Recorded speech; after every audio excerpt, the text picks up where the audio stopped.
Hello and welcome to Chessbook Reviews 133. Before we start, could you please like and subscribe down below? I've got some members recently, but not nearly enough. You may think you are a member just because you've joined one of the other two groups, but you're not unless you've joined recently in the last, say, year or 6 months or whatever. So there's only about 24 members, so I need to boost this up. So please help and please subscribe.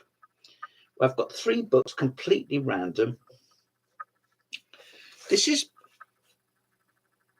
more than a little bit of a curio because it didn't at the time get a lot of publicity. And I was in Oxford just shopping, not looking for chess books, I can assure you. And I found this in a shop, and it's called Winning the One Game. So you'd never in a million years guess what this is. Lessons from the Albert Brilliancy Prizes. Again, what's that? Albert? What, Lev Albert? No. Prince Albert? No. It's by Danny Kopec and Ftacnik. Lubomir Ftacnik, the Czech grandmaster. We look inside, no disrespect to those concerned, and we learn that it's Paul M. Albert Jr. and Danny Kopec. And what this is a series of games from the US Championships. I mean, that's lovely, don't get me wrong, that's great, but it isn't apparent from the outside looking in. That's what it is. It was published in 2004. Some quotations. Chess is imagination, David Bronstein. Certainly David Bronstein's chess is imagination. Chess is not only knowledge and logic. Alakine.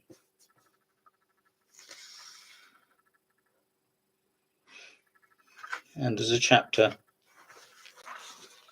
by Danny Kopec called Winning the One Game. And I think Naska said something to the effect that that is the hardest thing.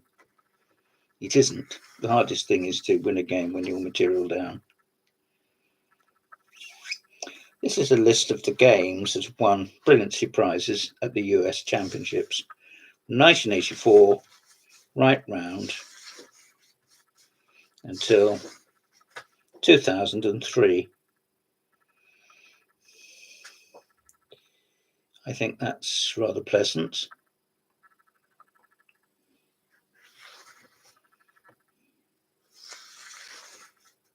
And they explain their criteria mathematically in terms of scores. I know you can't see the names there, but when you get the book, you'll be able to do exactly that. You will be able to see the games and the names on the frames. Now, the games are very nicely laid out. I really approve. The players have got their ratings against their names, which some people like, and for my own part, I don't really mind one or the other, but some people like it, don't they? It's Jack Peters playing Yasser Seirawan. So it's from 1984, and it's a Caracan.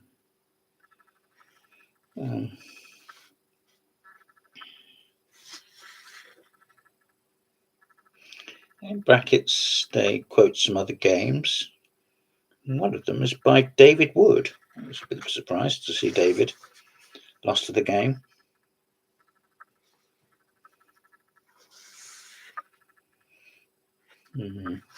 Anyway, as you can see, they maintain a very high standard of annotation and printing.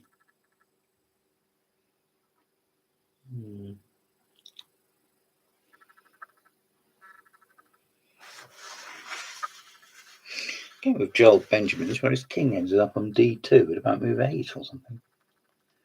Can you see that? I don't know quite what happened there. Or more reason to get the book actually to find out what happened there.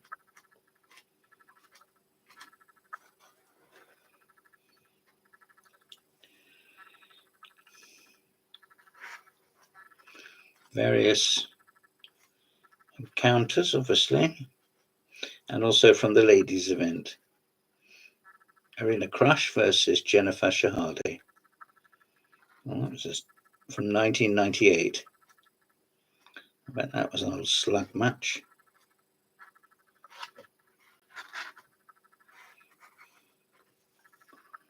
Yes.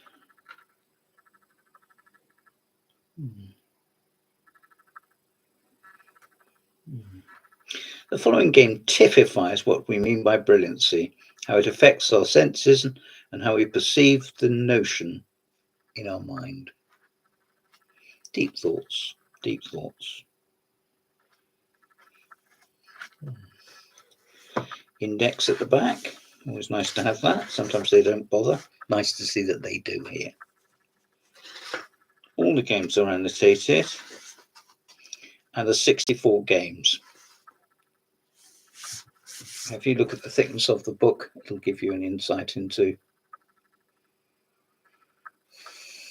the depth of annotations. There's no photographs or cross tables. As I showed you, there were some tables earlier. And there's a proper index, which is nice. And I suggest you use, because you won't want all the games. But you will want some, I hope. Michael Road versus Jay Whitehead. And they use rubber indexes. I always like to add that point. I do when I do serious writing, not very often these days, but when I do, I would. Some people like them, don't they? So that's the first of the three. The next is a book, and I'll bet you don't know it. Better Chess for Club Players by Peter Griffiths. I should explain that club players means anybody that's below the top level. So if you were, if you were, say, rated above 2,100 or 2,000, then this would be too simplistic. I don't like to use the word easy, but too simplistic for you.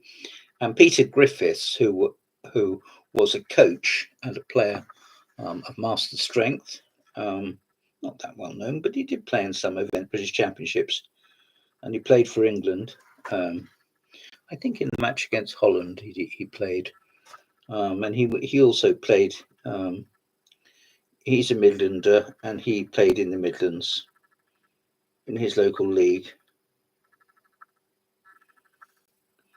And he talks about club games. Here's Peter. It's in descriptive notation, English descriptive notation.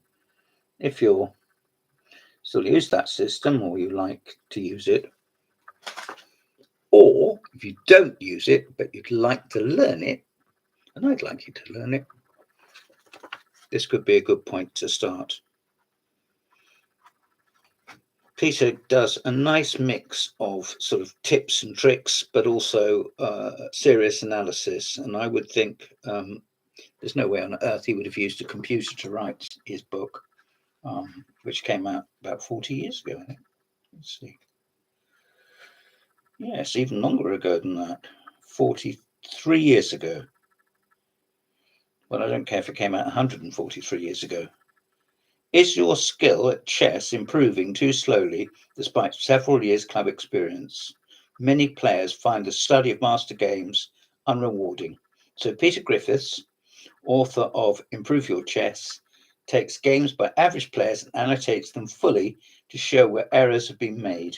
From time to time, part of the master game is included for comparison. In this novel approach, the principles of better chess stand out clearly and simply. There we are. And it has an appropriate cover. Quite pleasing too, isn't it? There we are.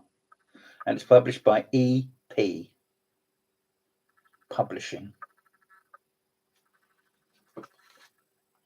And I treasure my copy. The next is much more up-to-date and much more advanced, but I think players of most levels, particularly if you're ambitious, regardless of how good you are, if you're ambitious, this could be a good one for you. Like the first book I showed, it has two authors. It's a collaborative effort, Neiman and Afek. Who are they, I hear you ask? All right, I'll tell you. They've researched this problem, the problem of what you see isn't necessarily what you get. They're both, one is French and the other is from Israel. I knew one of them was Israeli. I didn't realize the other was from the other part, Northern Europe. I remember when I reviewed this, it's in long form algebraic. I know when I reviewed this book for BCM, I was blown away. It really is a terrific book. Let me just show you the pages. Printing is a little bit, it's not faint, but it could be a little bit larger for this, for me. There we are. And it gives the chapters, and it's called Invisible Moves. And what that means is it may not be immediately apparent to you that such probabilities exist. You're going to have to look a little deeper, or you're going to have to think more differently. Or after a game has been played, your own game, and sometimes people like to go over games with their opponents, don't they? And that I would recommend. At that moment, you can look for other possibilities. Some of these could be very interesting. Others can be lie silently, and they may suddenly say, your opponent said, yeah, but what about the bishop? Or a third person might say, hang on. Why didn't you just push the pawn? It was obvious. Even though you won, it doesn't necessarily make it that obvious. What you want to do is find lines which are mentioned, the best ones, but also look for other possibilities. And it's possibilities that this book, published by New and Chess, examines. How do we select the examples? In other words, we get massive databases. Discover your blind spots and stop overlooking simple wins. That's the subtitle. And this book came out in 2011. Well, 14 years later, I still think this is one of the best middle game books I know. It's really good. Invisible Chess Moves, published by New in Chess. I very strongly recommend it. So the other two, just to do them again, Better Chess for Club Players by Peter Griffiths, and Winning the One Game by Kopec, the late Danny Kopec, and Ftacnik.